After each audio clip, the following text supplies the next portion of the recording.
여호와께서 자기 백성에게 노를 바라시고, 이런 제목으로 이사야 5장의 마지막 강의 설교를 전하도록 하겠습니다. 하나님의 택한 백성인 이스라엘이 왜 하나님을 진노하시게 했고 결국 심판을 받을 수밖에 없었는지 이사야 선지자는 하나하나 그들의 죄성을 고발하고 열거해 나갔습니다. 그 죄들은 이사야 선지자가 하나님의 지엄한 경고의 말씀을 전하고 있는 이 순간에도 계속되고 있었습니다. 죄악을 범하다가도 선지자를 통해서 하나님께서 경고하실 때 죄를 멈추고 돌이킨다면 멸망을 피할 수 있지만, 인간의 어리석은 이 죄악의 광기는 브레이크가 고장난 폭주하는 기관차처럼 기어이 멈추지 않고 죄를 향해 달려가려고 하는 관성이 있다는 것입니다. 우리는 생각하기를, 그럼 하나님께서 죄악으로 향하는 이스라엘 백성들의 마음을 하나님이 돌이켜 주시면 되는 것이 아닌가, 이런 의문을 가질 수 있습니다. 성경이 바로 이 같은 말씀을 통해서 그런데 우리는 하나님께서는 결코 인간의 자유의지를 통해서 하나님을 등지고 죄악의 길로 행할 때 하나님은 절대로 그것을 강제로 막지 않으시고 허용하신다는 사실을 깨닫게 되는 것입니다. 하나님의 뜻은 정해졌고 분명히 계시되었습니다. 이제 그것을 지키거나 혹은 지키지 않는 것은 인간의 선택과 의지의 문제입니다. 물론 택하신 자녀들을 향한 하나님의 특별하신 은총은 결국은 그들을 다시 돌이키게 하십니다. 그러나 그 모든 때는 죄의 대가가 다 지불되고 난 그 이후가 되겠죠. 하나님께 불순종하고 하나님을 배반한 대가가 얼마나 큰 것인지를 처절하게 깨닫고 난 이후에 마침내 다시 하나님께로 돌아오게 되는 것입니다. 그러한 뼈아픈 고통의 경험을 통해서 다시는 하나님을 버리지 못하도록 하나님은 그렇게 우리 안에 하나님 자신을 각인하시는 것입니다. 이스라엘의 멸망을 예언하는 이사야 선지자의 마음은 참담했을 것이고, 이제 그 모든 죄악의 결과로 이스라엘이 당해야 될 참혹한 징벌의 고통을 열거하는 선지자의 그 마음은 비통하기 이를 데 없었을 것입니다. 하나님의 모든 기대와 뜻을 철저하게 외면한 이스라엘을 향하신 하나님의 징계는 이제 남유다 왕국을 향한 자비 없는 강력한 심판의 먹구름으로 다가오고 있었습니다.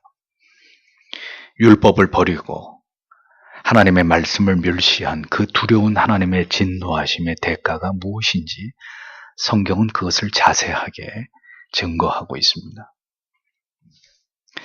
그대들이 더 이상 하나님의 자녀이기를 포기했기 때문에 이제 하나님께서는 그대들을 위해서 자비 없는 심판을 준비하고 계신다고 선지자는 그렇게 선언하고 있었습니다.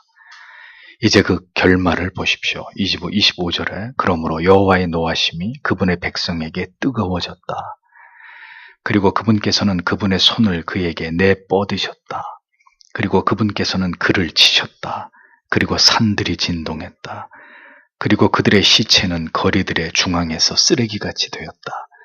이 모든 것에도 불구하고 그분의 노하심은 돌아서지 않았다.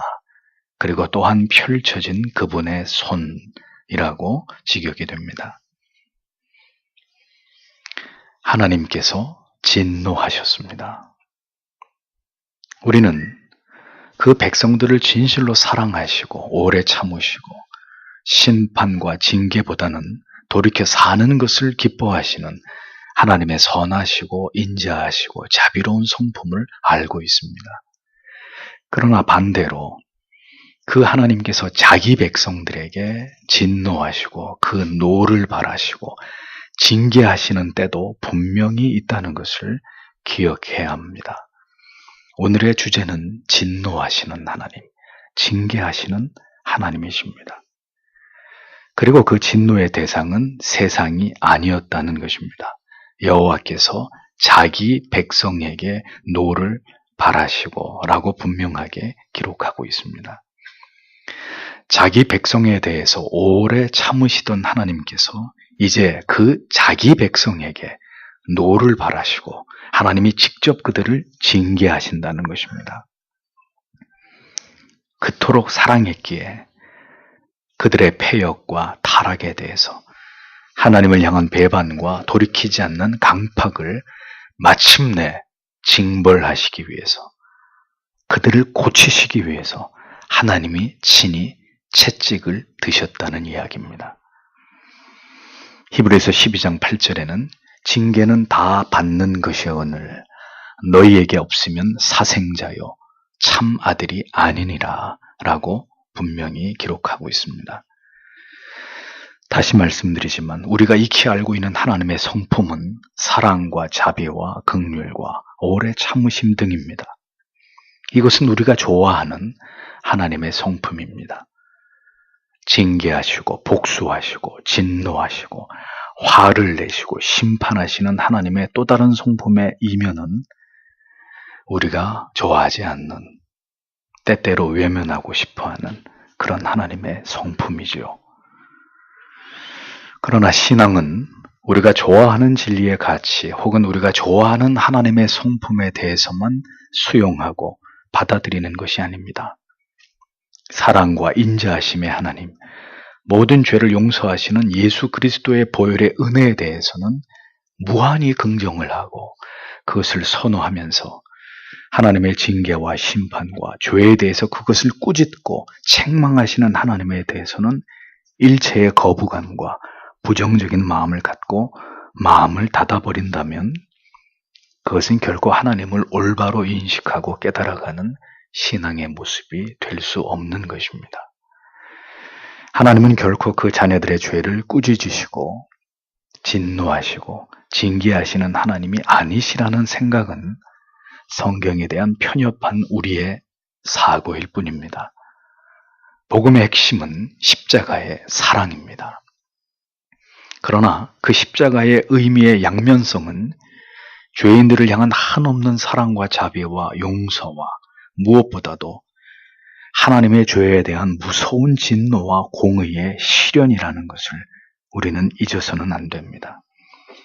신앙 안에서 자유주의적이고 인본주의적인 관점이 폭넓게 수용되고 지향될 때 교회가 하나님을 잘못 인식하게 되는 오류는 천국은 있지만 지옥에 대해서는 불가지론적인 입장을 취하는 이런 신학적 기형까지 낳게 되는 일들입니다. 이러한 타락한 인본주의적 사상의 영향을 직접적으로 받고 있는 이 사회에서 일어나는 여러 현상들을 보십시오. 사형제도가 폐지되고 피해자보다는 가해자의 인권이 필요 이상으로 보호되고 있는 심각한 오류의 법 적용을 낳게 되는 것입니다.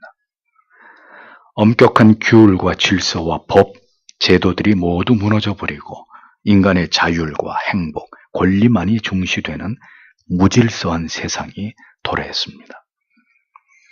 오늘날의 형법은 범죄자의 처벌에 초점이 맞추어져 있지 않고 그들의 교화에 목적이 맞추어져 있습니다. 범죄자의 개념이 아니라 정신적인 질환을 가진 혹은 사회 부적응자, 가정 파탄 피해자, 향정신성 약물 중독자, 알코올 중독자 등의 병자의 개념으로 죄인의 신분이 호도되고 있습니다. 자율만 강조되고 의무와 책임은 무시되는 결과 무질서와 방종이 세상에는 점점 증가되고 있습니다.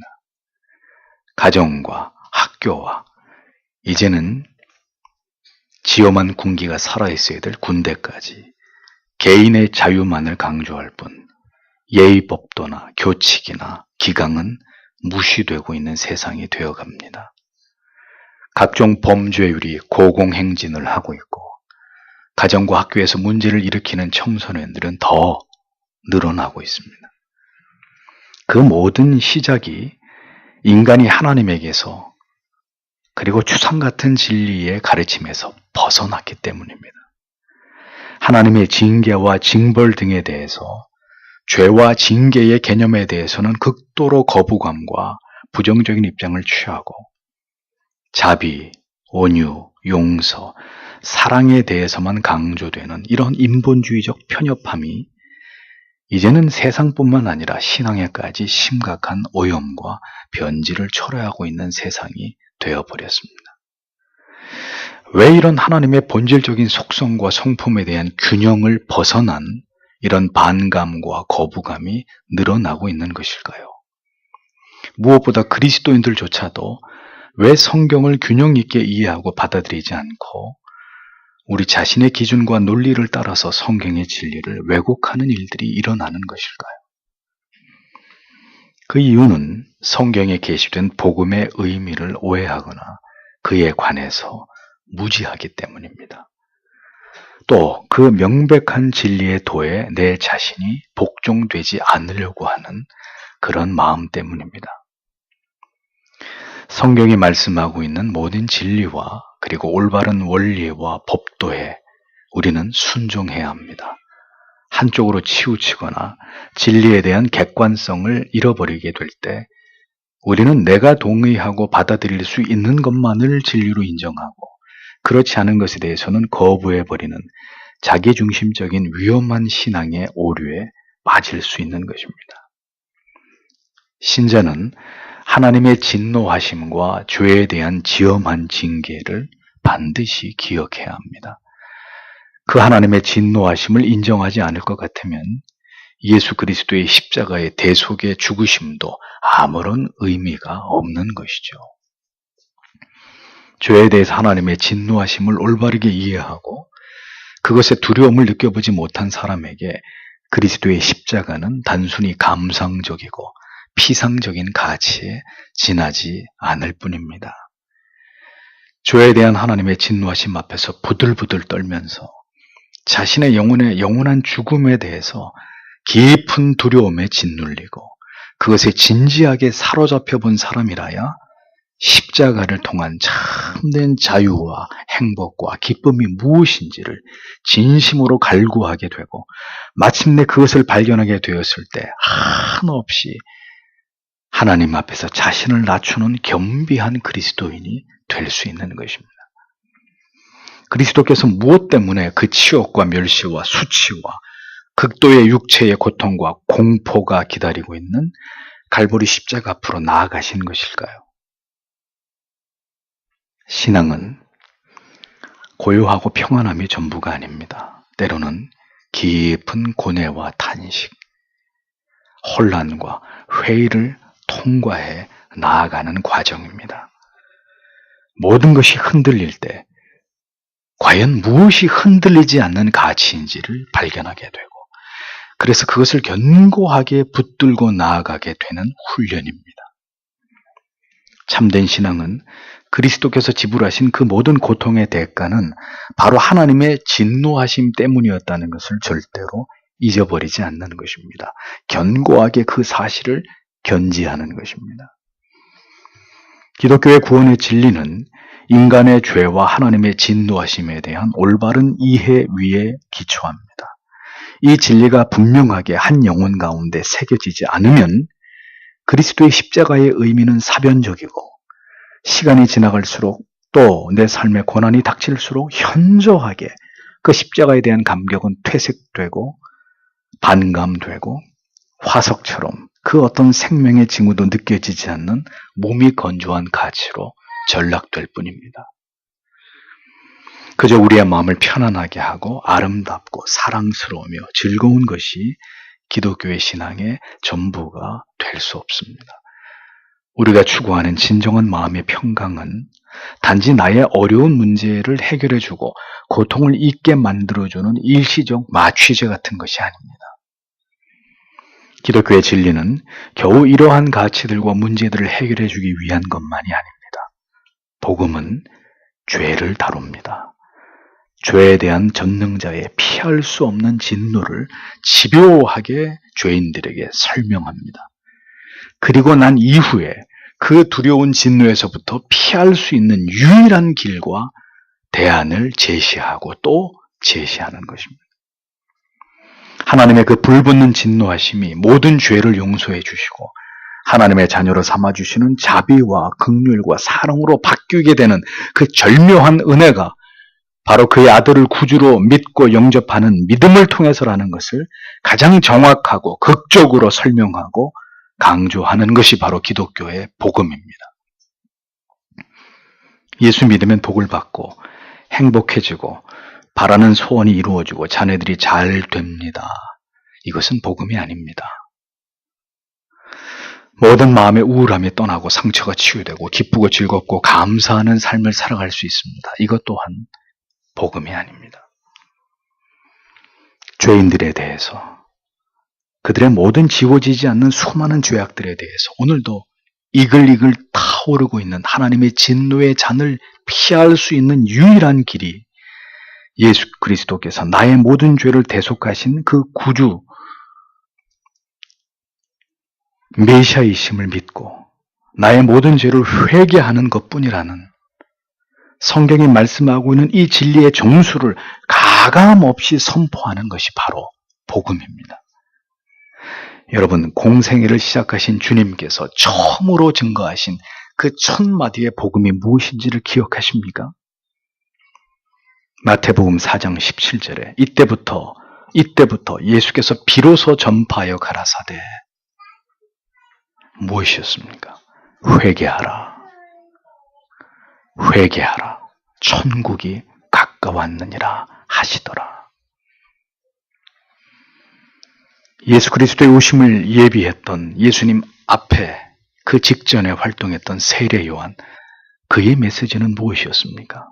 마태복음 3장 1절에서 2절에 그때에 세례 요한이 이르러 유대 광야에서 전파하여 가로되 회개하라. 천국이 가까웠느니라 하였으니. 성경이 가스펠, 복음이라고 얘기하는 그 첫 마디는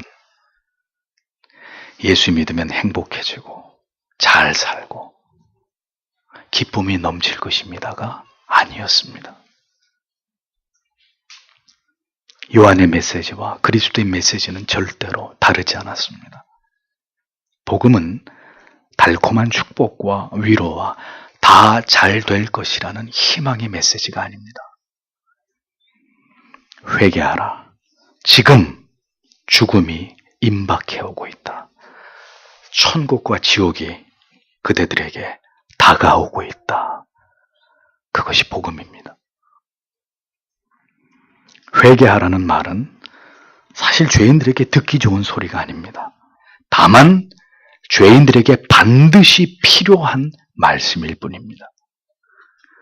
사람들은 복음을 듣기 좋아하지만 그 이전에 자신의 죄와 하나님의 진노에 대한 이야기에 대해서는 서둘러 마음을 닫아버립니다. 그래서 오늘날 교회 안에 이 복음이 사라지고 있는 것입니다. 이 복음을 대신하는 자리에 어떤 메시지가 선포됩니까? 당신은 하늘나라의 VIP입니다. 당신은 사랑받기 위해 태어난 존재입니다. 이것이 이 뚜렷하고 선명한 복음을 대체하고 있는 것입니다. 사람들은 죄와 하나님의 심판을 얘기하는 말은 은혜가 되지 않는다고 말합니다. 그것은 내가 듣기 원하는 복음이 아니라고 결론 내려버립니다. 참 안타까운 일이 아닐 수 없습니다. 창세기에 나오는 하나님과 최초 인간 사이의 첫 언약에서도 우리는 하나님의 공의와 진노하심을 보게 됩니다. 율법과 계명을 지키면 영원히 죽지 않고 복을 얻지만 이 계명을 어기고 불순종하면 반드시 죽을 것이다. 멸망할 것이다. 너희는 영원히 내게서 추방될 것이다. 하나님은 분명히 경고하셨습니다. 하나님은 거룩하신 분이십니다. 하박국 1장 13절의 말씀처럼 주께서는 눈이 정결하심으로 악을 참아 죄송합니다. 악을 참아 보지 못하시며 하나님은 죄악을 미워하시고 악에 대해서 진노하시는 거룩하신 아버지십니다. 히브리서 12장 29절에는 우리 하나님은 소멸하는 불이시니라. 무엇에 대해서 소멸하는 불일까요? 죄와 불의에 대해서, 악에 대해서. 신약과 구약을 넘나들면서 성경은 하나님에 대해서 분명한 지식을 우리에게 알려주고 있습니다. 하나님은 악을 미워하신다. 하나님은 악을 소멸시키기를 원하시고 그 하나님은 거룩하고 의로우신 지존하신 하나님이시다. 십자가의 사랑과 자비와 긍휼은 이 죄악에 대해서 진노하시는 하나님의 성품과 속성에 대한 충분하고도 생생한 이해와 깨달음, 그리고 체험, 그 위에 덧붙여지는 감격적인 은혜입니다. 죄에 대한 생생하고 통렬한 인식과 그 회개의 깊이가 깊을수록 구속의 은혜와 사랑과 감격은 그에 비례해서 더 크고 더 위대하고 더 놀랍게 한 영혼 가운데 다가오게 되는 것입니다. 그래서 이를 두고 죄가 더한 곳에 은혜가 더욱 넘쳤다고 로마서는 말씀하고 있는 것입니다. 죄를 심히 죄되게 인식한 곳에 진정한 하나님의 은혜의 샘물은 터져나오고 끊임없이 우리의 영혼에서 그 하나님의 은혜가 흘러 넘친다고 성경이 말씀하고 있는 것이죠. 그렇지 않을 때 신자는 하나님을 한없이 가볍게 여기면서 자아의 오만과 고집을 가지고 마음대로 하나님을 대항하면서 율법과 계명을 우습게 여기는 어리석음을 버리지 못하게 되는 것입니다. 하나님께서는 분명히 지금 자기 백성에게 진노하고 계시고 그들에게 징벌을 가하기 위해서 예언을 하고 계십니다. 땅이 흔들리고 사람들의 시체가 길거리에 쓰레기처럼 쌓이게 될지라도 성경은 하나님의 진노하심이 전혀 풀어지지 않고 오히려 그의 심판의 손이 거두어지지 않을 것이라고 말씀하고 있습니다.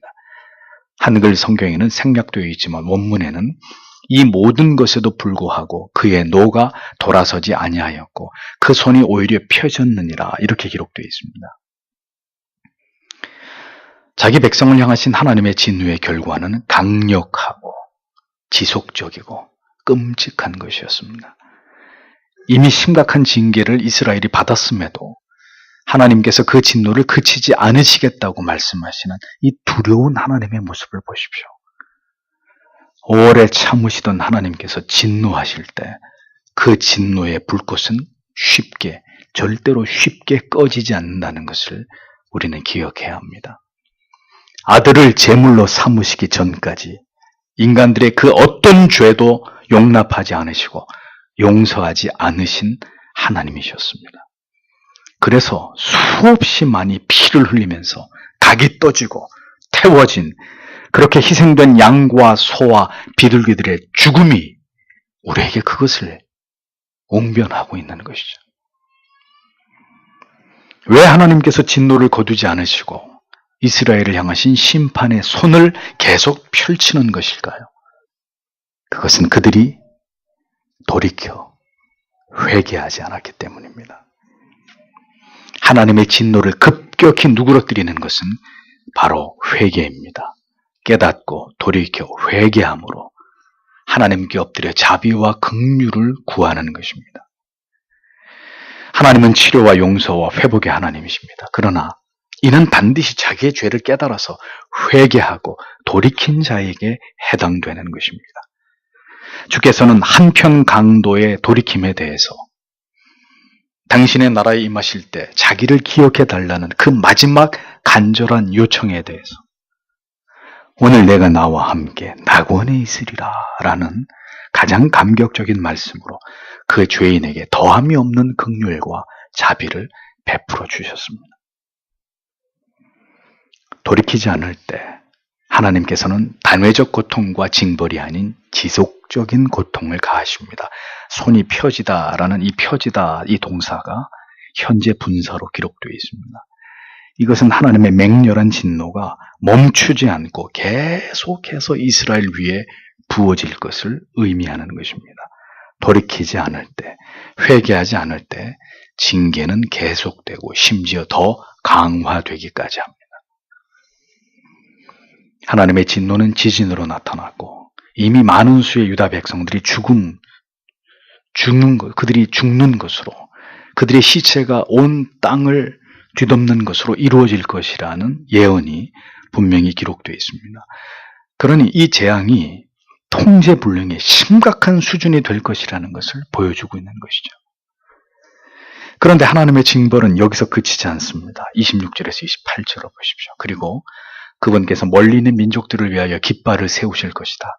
그리고 그분께서 땅 끝에서부터 그에게 휘파람을 부실 것이다. 그런데 보라, 신속하게 재빠르게 그것이 올 것이다.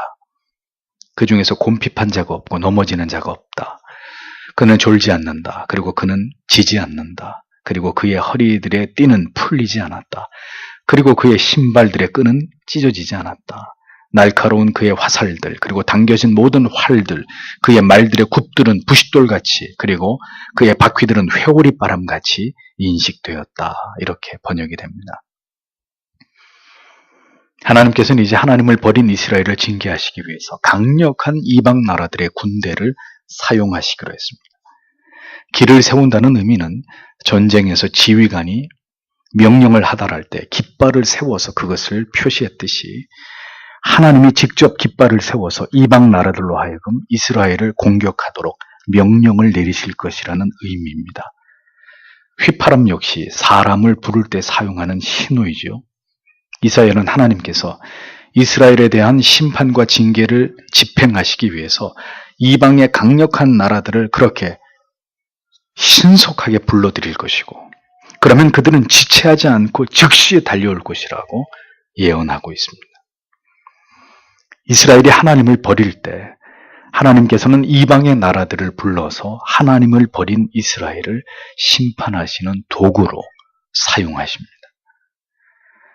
신자와 교회가 하나님의 진리의 말씀을 멀리하고 하나님께로부터 점점 멀어질 때 하나님은 하나님을 모르는 세상을 들어서 세상 사람들을 통해서 신자와 교회를 징벌하신다는 것을 기억하십시오. 앞으로 우리는 바로 이것이 하나님의 심판이라는 것을 깨달아가게 되는 많은 일들과 어려움들을 보게 될지 모릅니다. 그런 일이 일어날 때 우리는 생각해야 합니다. 이 모든 재앙이 하나님께서로부터 우리에게 행해지는 것이로구나. 우리는 그렇게 생각해야 할 것입니다. 아수르와 바벨론, 페르시아가 북이스라엘과 남유다의 멸망을 위해서 하나님께로부터 부름을 받았습니다. 이들은 당시 모두 최강의 패권 국가들이었습니다. 세상의 모든 주권자들과 통치자들이 치열하게 자국의 이익을 위해서 정치와 외교를 펼쳐나가지만 여러분 잊지 말아야 될 것은 그들 모두는 하나님의 뜻에 굴복되어 있고 전능자의 의도와 계획대로 움직이도록 되어져 있다는 사실입니다. 지금 한반도를 둘러싸고 여러 나라들에서 무슨 일들이 일어나고 있는지 그 모든 것을 가장 정확하게 알고 계시는 분은 하나님뿐입니다. 하나님께서 모든 세상의 권력들을 움직이시고 그 나라와 군대의 힘을 쥐락펴락 하시는 분이십니다. 남유다를 공격하기 위해서 몰려오는 군대들은 힘이 없고 유약한 오합지졸들이 아니었습니다. 성경을 보십시오. 곰핍하여 넘어지는 자가 하나도 없다고 했습니다. 조는 자들도 없고 허리띠를 느슨하게 풀러놓은 자도 없고 그들의 신발끈은 전부 다 꽉 묶여져 있는 그런 상태라고 설명합니다. 또한 그들이 가진 무기는 어떻습니까? 날카로운 화살들이 모두 팽팽하게 살 시위에 당겨져 있고 강력한 말과 빠른 전차들을 앞세워서 매우 뛰어난 기동력을 가지고 이제 유다를 향해 진격해 들어올 것이라고 그렇게 예언하고 있습니다. 무슨 의미입니까? 이방의 강력한 군대들은 전쟁을 할 수 있는 모든 준비가 완벽하게 되어 있는 나라들이었다는 것입니다. 강력한 전투력과 기동력을 가진 그들은 최정예 부대였다는 뜻입니다. 그들이 지금 이스라엘을 초토화하기 위해서 하나님의 명령을 받고 진격해 오고 있었다는 의미입니다. 하나님의 징계하심을 보십시오. 이스라엘과 비교도 되지 않은 강대국들을 동원해서 그들의 강력한 군사력으로 모든 것을 짓밟아 버리는 것이 하나님의 진노하심의 표출 방법이었습니다. 이토록 죄를 미워하시고 그 죄로부터 돌이키지 않는 악에 대해서 진노하시는 하나님이신 것을 성경은 우리에게 똑똑히 보여주고 있습니다. 반대로 이 모든 세상과 우주를 움직이시는 하나님께서 그 사랑하시는 하나님의 뜻에 순종하고 하나님을 경외하는 모든 백성들을 이제 지키시고 그들을 보호하시려고 하실 때는 그럼 어떤 일이 일어날지를 생각해 보십시오.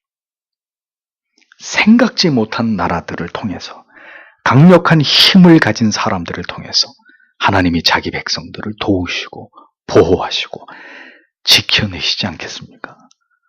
그 일이 수월치 않으면 하늘의 천군 천사를 하나님이 끌고 내려오셔서라도 하나님이 자기 백성을 지키고 건져내시는 아버지가 아니겠습니까? 역사는 인간이 만들어가고 있는 것이 아닙니다. 하나님에 의해서 쓰여져 내려가고 있는 것일 뿐입니다. 우리의 뜻대로 되는 것이 아니라 모든 세상을 움직여서 하나님의 뜻대로 되어지도록 역사하시고 섭리하시는 것입니다. 29절에서 30절을 보십시오. 그에게 사자 같은 부르짖음이 있다. 그는 어린 사자들 같이 부르짖는다. 그리고 그가 부르짖는다. 그리고 그는 먹이를 움켜잡는다. 그리고 그는 안전한 곳에 가져간다. 그러나 구원하는 자가 없다. 그리고 그가 그날에 바다의 으르렁거림같이 그들에게 부르짖을 것이다. 그리고 그는 그 땅을 바라보았다. 그런데 보라, 고난의 어두움 그리고 빛이 그것의 구름들로 인하여 어두워졌다. 라고 기록하고 있습니다. 이사야 선지자는 이스라엘을 끌고 가는 이방의 군대를 사자에 비유했습니다. 마치 먹잇감을 움켜쥐고 포효하는 사자처럼 이스라엘을 포로로 끌고 가는 바벨론의 군대를 그렇게 두렵고 잔인하게 묘사하면서 그 누구도 그들에게서 이스라엘을 구원할 자가 없다고 완전한 절망을 선언하고 있습니다. 또한 이방 나라의 군대의 공격이 얼마나 강력하고 사나운지 그 소리가 바다의 폭풍우와 거센 파도 소리 같다고 표현합니다. 이토록 무서운 재앙을 앞둔 이스라엘의 미래는 어디에도 빛을 찾아볼 수 없는 흑암이라고 그렇게 단언하고 있습니다. 그 심판의 날은 빛이 가리워진 어두움의 날이 될 것이라고, 끝없는 절망이 될 것이라고 예언하고 있습니다. 빛이 구름에 가리워지듯이 하나님께서 이스라엘을 향하신 자신의 그 모든 것을 철저하게 감추실 거라고 성경은 말씀합니다. 흑암을 광명으로 삼고 광명을 흑암으로 삼던 그들에게 참으로 적절한 심판과 재앙이 아닐 수 없는 그런 하나님의 징벌이 임하게 될 것이라는 것입니다. 하나님의 징벌과 심판은 그 어떤 자비도 존재하지 않는 지엄한 것입니다. 그것은 절대적인 것이고 그것은 완전한 절망 그 자체입니다. 하나님께서는 하나님을 경외하는 그 사랑하시는 자녀들에게 무한한 희망과 용기와 소망이 되시기도 하지만 하나님을 버리고 절망의 길로 달려가는 자들에게는, 멸망의 길로 달려가는 자들에게는 이제껏 경험해보지 못한 두려움과 진노의 하나님이 되시기도 합니다. 그렇다면 왜 하나님께서는 그토록 사랑하시는 선민 이스라엘 백성들에 대해서 이렇게 자비 없는 재앙과 징벌을 가하는 것일까요? 우리는 이 하나님의 진노를 어떻게 이해하는 것이 바람직한 것이겠습니까? 우리가 분명히 알아야 하는 것은 우리는 절대로 하나님을 정의할 수 없다는 것입니다. 성경을 통해서 계시하신 하나님의 그 위대한 속성과 성품은 하나님에 대해서 우리가 알아야 될 가장 기본적인 것에 불과합니다. 하나님은 누구에 의해서도 정의되시거나 파악될 수 없고 그 누구도 감히 하나님을 안다고 말할 수 없습니다. 하나님은 인간이 파악할 수 있는 지성의 그 영역 밖에 계시고 인간의 감정으로 결코 다 경험할 수 없는 그 선 너머에 존재하시는 분이십니다. 하나님을 우리에게 나타내신 것만큼 우리는 하나님에 관해서 알 수 있을 뿐입니다. 아니, 정확히 말하면 하나님 자신을 계시하신 것조차도 우리는 온전히 다 알지 못합니다. 다시 말하지만 그저 우리가 경험한 것은 하나님의 그 광대하신 성품과 속성의 지극히 단편적인 조각들, 그것이 전부라는 것입니다. 하나님은 절대로 죄와 함께 하실 수 없습니다. 불의와 불법과 가까우실 수 없는 분이십니다. 그럼에도 불구하고 하나님에 대한 우리의 인식은 상당 부분 한쪽으로 치우쳐 있습니다. 우리가 아무리 죄를 지어도 너그럽게 용서해 주셔야 되고, 우리에게는 아무것도 기대하시는 것이 없으시고, 그저 언제나 두 팔 벌려서 우리가 하나님께로 다시 돌아오기만을 눈물을 흘리면서 학수고대하시는 이런 심파조의 하나님으로 우리는 그렇게 하나님을 생각하는 것을 좋아합니다. 사람들은 하나님을 사랑이 많으신 인자하신 분으로 여기고 그렇게 생각하고 싶어 합니다. 그러나 성경이 말씀하는 하나님의 속성은 사랑과 공의, 인자, 그리고 진노의 하나님, 용서와 징벌의 하나님으로 분명하게 묘사합니다. 모세는 하나님께서 친구처럼 여기신 자였지만 그는 결코 가나안에 들어가는 것을 허락받지 못했습니다. 다윗은 분명히 하나님의 사랑을 받는 자였지만 그는 하나님의 징계를 받아야 했습니다. 역사상 가장 강력한 힘을 자랑했던 사사 삼손도 자기의 죽음으로 죄를 씻어야 했습니다. 우리는 복음을 그리고 하나님의 성품을 결코 편협하게 이해해서는 안 됩니다. 하나님을 무조건 공의의 하나님만으로 혹은 끝없는 사랑과 자비를 베풀어 주시는 하나님만으로 이렇게 하나님을 치우쳐서 이해하는 것은 정확히 하나님에 대한 오해입니다. 하나님의 은혜를 이해하려면 우리는 반드시 복음이 무엇을 말씀하고 있는지를 알아야 합니다. 우리가 하나님의 진노하심을 이해하지 못하면 예수 그리스도의 십자가의 대속하심의 그 진의도 절대로 이해할 수 없게 됩니다. 십자가는 죄에 대한 하나님의 불붙는 진노하심을 온전히 이해한 자만이 하나님의 그 사랑과 그 자비와 그 긍휼이 무엇인지를 깨달아 알 수 있는 은혜를 얻게 됩니다. 그래서 우리는 언제나 우리의 죄에 대해서 그리고 예수 그리스도의 십자가의 대속에 대해서 그리고 하나님의 공의와 그 이면의 죄인을 향한 자비와 긍휼에 대해서 언제나 이렇게 비례적으로 이 양쪽을 함께 생각하고 그 의미를 더 깊게 이해하고 날마다 새롭게 그것을 우리의 영혼에 담아내는 일에 최선을 다해야 되는 것입니다. 하나님의 은혜를 올바로 경험하고 깨달은 자는 자신에게 주어진 자유를 과도하게 사용하지 않습니다. 오히려 종이었던 자기를 어느 날 아들로 삼아주신 그 주인의 은혜 앞에서 영원한 저주의 형벌 아래 놓여있던 죄인이 어느 날 나를 의인으로 칭하여 주신 그 하나님의 무한하신 사랑 앞에서 한없이 겸비해지고 이전보다 더 하나님을 위해서 자기의 자유를 반납하고 하나님을 위해 그 주인을 위해 그 아버지를 위해 자기를 희생하는 것을 무한한 기쁨과 특권으로 여기게 된다는 것이죠. 그것이 성도의 삶입니다. 성도의 삶에서 드러나는 하나님을 경외함과 하나님을 사랑함의 진수입니다. 우리가 이것을 온전히 이해하기를 거절한다면 우리는 신앙 안에서 가장 중요한 부분을 버리는 것입니다. 우리가 하나님에 관해서 깊이 생각해 보아야 될 부분이 이것입니다. 우리가 묵상해야 될 하나님의 성품은 결코 사랑만이 전부가 아니라는 것입니다. 우리가 흔히 생각하는 것처럼 우리가 죄를 범하면 하나님 잘못했어요, 용서해 주세요 라고 고백하기만 하면 그리고 다시 우리의 삶으로 돌아가서 어떻게 살아도 상관없다고 우리가 그렇게 생각한다면 여러분, 그리스도의 성육신이 필요한 이유가 무엇 때문이겠습니까? 하나님의 성품 가운데 사랑만 제일 중요하고 그것이 모든 문제를 해결한다면 그럼 그 하나님이 그 사랑으로 모든 인류를 다 천국에 들어오게 하시면 될 것 아니겠습니까?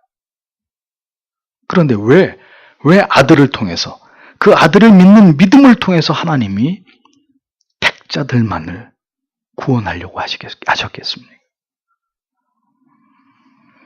하나님이 우리를 조건 없이 사랑하신다는 교리만이 가장 중요한 복음이고, 하나님의 진노와 공의의 심판은 우리가 거부해도 괜찮은 진리라면 그리스도께서 이 땅에 계실 때 그토록 가난하게 살아가시고 사람들의 멸시와 박해와 결국 그 비참한 죽음을 당하셔야만 되는 아무런 이유가 없을 것입니다.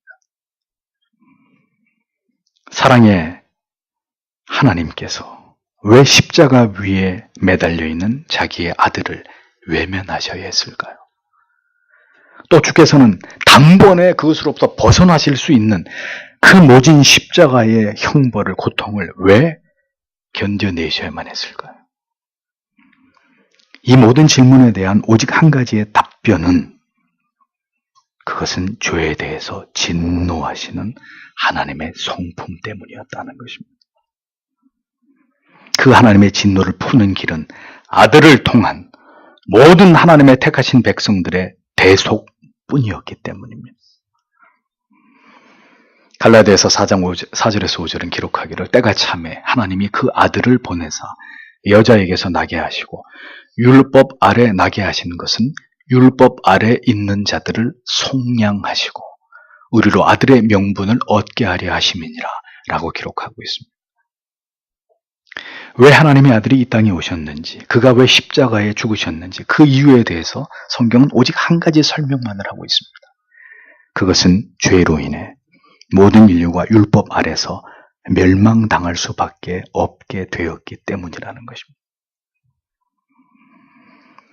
성경에서 이스라엘을 징벌하시는 하나님을 보면서, 그들에게 내리는 지엄한 하나님의 심판을 보면서 우리가 분명히 기억해야 될 사실은, 그 벌을 바로 우리가 그대로 받을 수 있었다는 점입니다. 예수 그리스도가 없었다면 우리가 그 모든 하나님의 진노의 잔을 마시고 영원한 멸망에 처할 자들이 되었을 것이라는 사실입니다.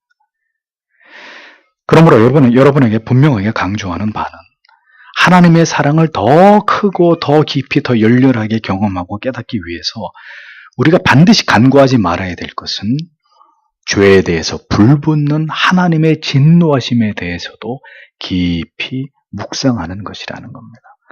복음이 더 위대하게 우리의 가슴에 와닿고 내가 구원받은 사실에 대한 잊을 수 없는 생애적인 감사와 감격의 그 파장은, 하나님의 진노하심 속에서 영원한 지옥불이 예비되어 있었던 내가 예수 그리스도의 영원한 구속하심으로 그로부터 건지움을 받았다는 사실을 생생하게 깨닫고 경험할 때 내 영혼 안에서 더 강력하고 지속적으로 그 은혜의 파장이 내 안에 밀려오게 된다는 것을 우리는 절대로 잊어서는 안 됩니다.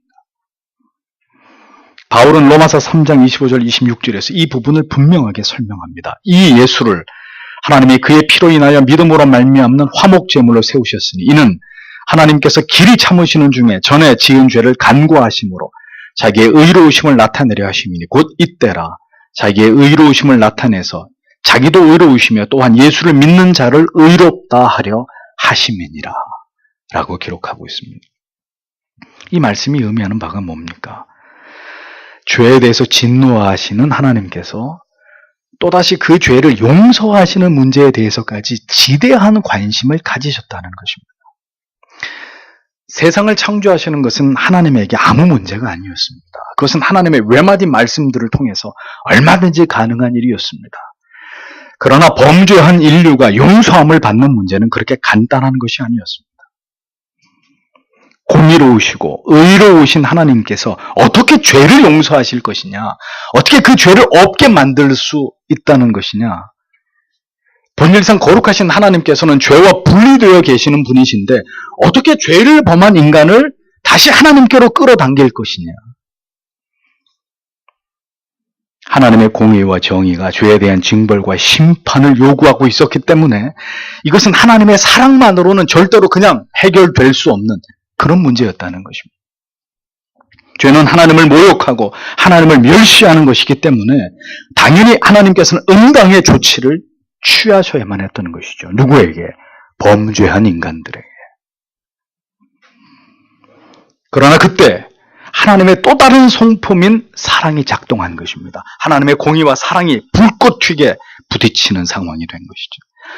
그 지점에서 삼위의 하나님께서 내리신 결정은 하나님이 그토록 사랑하시는 독생자를 인간이 되게 하시는 것과 인간들이 지은 모든 죄를 그분에게 전가하시고 그 아들의 죽음으로 인간의 모든 죄를 씻어서 그 사랑하시는 하나님의 자녀들을 구원하시는 것이었습니다.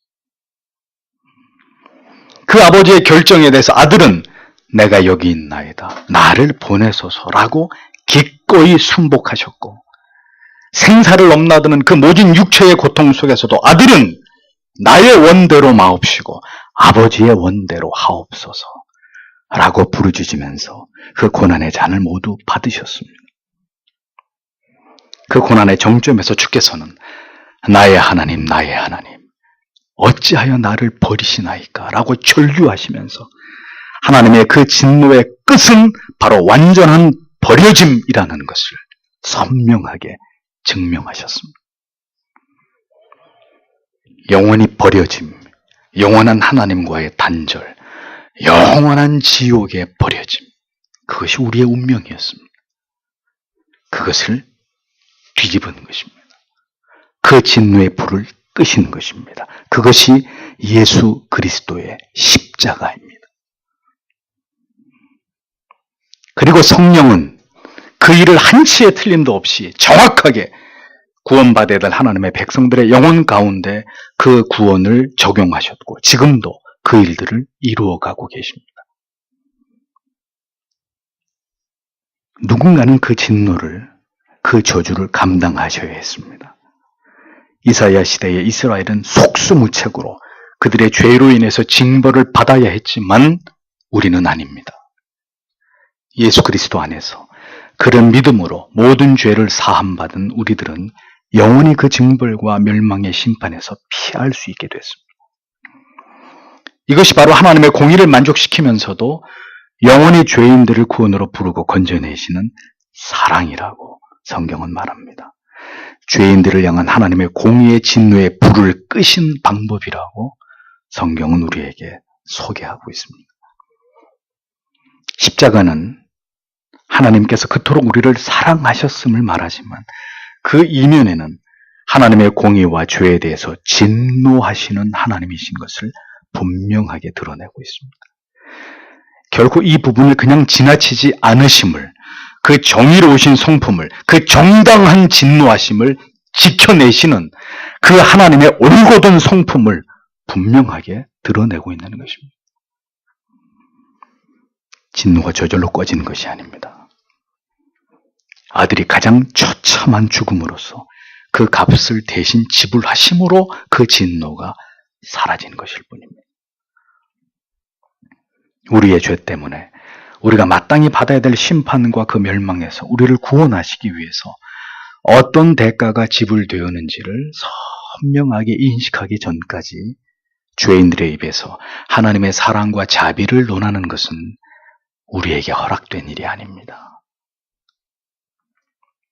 그 진노를 내가 당하지 않아도 된다는 사실 앞에서 그 대속을 위해서 하나님의 아들 예수 그리스도께서 나를 대신해서 생명을 버리셨다는 진실 앞에서 오열하고 감격하면서 자기의 죄를 미워하고 있지 않는 자는 하나님의 그 크신 사랑을 절대로 올바로 이해할 수 없는 것입니다. 나는 하나님의 진노와 징계는 몰라요. 그건 내가 알고 싶은 주제가 아닙니다. 라고 말하는 그대에게 그럼 이런 답변만이 주어질 것입니다. 그렇다면 당신은 하나님의 사랑에 대해서, 그리스도의 십자가에 대해서도 알 권리가 주어질 수 없습니다. 우리가 선하기 때문에, 우리가 사랑받을 만하기 때문에 우리가 그리스도인이라고 불리워지는 것이 아닙니다. 순전히 그 모두는 하나님의 징벌을 우리를 대신하여 받으신 그리스도의 은혜 때문입니다. 십자가의 은혜와 영광이 바로 여기에 있는 것입니다. 우리는 이사야 5장의 그 끝에서 누구도 끌 수 없는 하나님의 진노하심의 그 맹렬한 불꽃을 봅니다. 그러나 그 진노의 화염을 누그러뜨리고 다시금 긍휼과 자비와 사랑으로 하나님의 마음을 돌이키게 하시는 것은 우리를 위해 쏟으신 아들의 보혈이라는 것을 깨닫습니다. 아직은 그 피를 믿는 자를 구원으로 인도하시는 문이 열려 있습니다. 하나님과 화해하고 이제 그 진노하심 아래서 피할 길을 찾는 그런 자들은 부디 하나님의 진노하심과 그 사랑하심이 모두 녹아있는 십자가 앞으로 나아가야 합니다. 그 용서하심으로 인한 자비와 긍휼히 여기심을 통해서 부디 새 사람을 입고 그 사랑과 그 풍성한 은혜를 드러내고 그 영광을 위해 살아가는 가장 가치 있는 인생을 살아가셔야 합니다. 세상은 이제 여러분이 인정하시든 인정하시지 않든 점점 어두움 속으로 빨려 들어가고 있습니다. 모든 계시의 문이 점점 닫혀지고 있습니다. 과거에는 그렇게 탁월한 설교자들에 의해서 이 감춰진 진리가, 이 황금 광맥이 드러나던 시대가 있었지만 여러분 요 사이에 그런 설교자가 일어났다는 이야기를 들어보셨습니까? 그런 선지자 같고 그런 사도 같은 설교자들이 진리를 쪼개고 죄인의 심정을 가르는 놀라운 부흥의 역사가 일어난다는 이야기를 여러분 듣고 계십니까? 그러므로 모든 계시의 문은 이제 닫혀지고 있습니다. 소멸되고 있습니다. 그러나 아직 남아있는 택자들의 명부가 다 채워지지 않았습니다. 그 증거는 아직도 역사가 계속 그 수레바퀴를 굴려가고 있기 때문입니다. 성도 여러분, 하나님의 그 크신 은혜를 소망하십시오. 십자가를 통해서 보이신 그 위대한 대속의 사랑을 기억하십시오. 아직 우리에게는 돌이킬 기회가 남아 있습니다. 진노 가운데서도 긍휼을 잃지 않으시는 마지막 순간까지 그 한편 강도를 돌이키기를 바라시는 그 한편 강도처럼 그가 돌이켜 회개하기를 바라시는 그 아버지의 마음이 오늘도 우리를 이 시대를 향하고 있다는 것을 우리는 잊어서는 안 됩니다. 하나님의 뜻에 여러분의 마음을 기울이십시오. 말씀을 통해서 우리에게 보이신 그 하나님의 마음을 간직하십시오. 이 시대를 냉철하게 분별하시고 어떤 미래가 다가오든지 우리는 이 진리를 수호하고 이 믿음을 지킬 채비를 하십시오. 부지불식간에 멸망을 당해서 엎드려진 자들의 모든 공통점은 하나님의 경고를 무시한 것이었습니다. 하나님의 율법을 버리고 하나님의 말씀을 멸시한 것이었습니다. 그렇게 하나님을 버리고 떠난 자들을 위해서 우리는 기도해야 합니다. 그들이 우리의 사랑하는 가족일 수 있습니다. 우리의 친지와 이웃일 수도 있습니다. 부디 이 말씀을 들은 우리 모두에게 하나님의 마음을 우리에게 부어주시고 그래서 하나님의 뜻에 순복하면서 돌이켜 깨어있는 주의 백성들이 되기를 오늘도 하나님 앞에 간절히 소원하고 그것을 우리의 기도의 제목으로 삼아야 할 줄 믿습니다. 기도하겠습니다.